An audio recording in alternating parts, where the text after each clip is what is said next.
বর্ষবরণ উপলক্ষে বিভিন্ন উন্মুক্ত জায়গা ও বিনোদন কেন্দ্রে ভিড় করছেন নগরবাসী। এই মুহূর্তে ঢাকা বিশ্ববিদ্যালয় এলাকায় আছেন রিপোর্টার মাহমুদ রাকিব। আমরা সরাসরি চলে যাব তার কাছে। রাকিব, অপলা, যেন শেষ হইয়াও হচ্ছে না শেষ, ঠিক এমনই অবস্থা এখন ঢাকা বিশ্ববিদ্যালয়ের নববর্ষ উদযাপন অনুষ্ঠানে। সেই বিকেল 4টার পর থেকে মাইকে বারবার ঘোষণা দেওয়া হচ্ছে ঢাকা বিশ্ববিদ্যালয় এলাকা যারা বহিরাগত রয়েছেন তাদের ছাড়বার জন্য। এরপরে সব ধরনের দোকান অনুষ্ঠান সব বন্ধ করে দেওয়া হয়েছে। তাও কিন্তু ঢাকা বিশ্ববিদ্যালয়ে যারা এই বাংলা নববর্ষ উদযাপন করতে এসেছেন তারা কিন্তু আসলে এই বিশ্ববিদ্যালয় এলাকা ছাড়ছেন না। আসলে বাঙালি যে কতটা উৎসব প্রবণ মানুষ, কতটা প্রতিটি উৎসব, প্রতিটি অনুষ্ঠান, প্রতিটি যে কোনো একটি বিষয় তারা যে এত ভালোভাবে বরণ করে নেন, উদযাপন করে নেন, তা কিন্তু আজকে ঢাকা বিশ্ববিদ্যালয়ে এখন আসলে দেখা যাবে।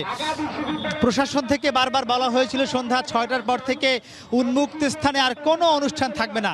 সেটি বারবার বলার পরও ঢাকা বিশ্ববিদ্যালয় এলাকা থেকে কিন্তু সাধারণ মানুষকে আসলে সরানো যাচ্ছে না।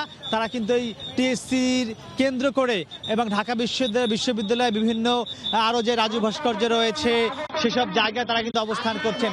আমি যদি একটু আপনাকে দেখাই আরও সামনে নিয়ে যেখানকার সাধারণ মানুষ রয়েছে সেখানে দেখবেন যে সাধারণ মানুষ কিন্তু এই এলাকা ছাড়তে চাইছেন না।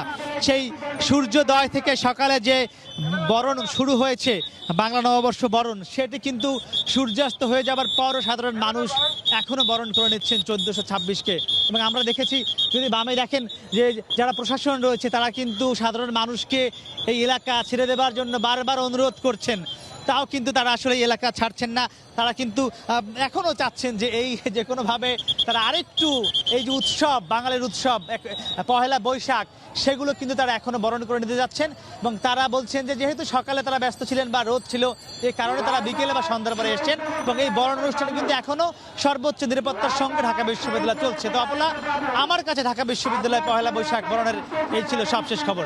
অপলা, রাজধানীবাসীর বর্ষবরণ উদযাপনের সবশেষ খবর জানাতে ঢাকা বিশ্ববিদ্যালয় এলাকা থেকে সরাসরি যোগ দিয়েছিলেন সহকর্মী মাহমুদ রাকিব।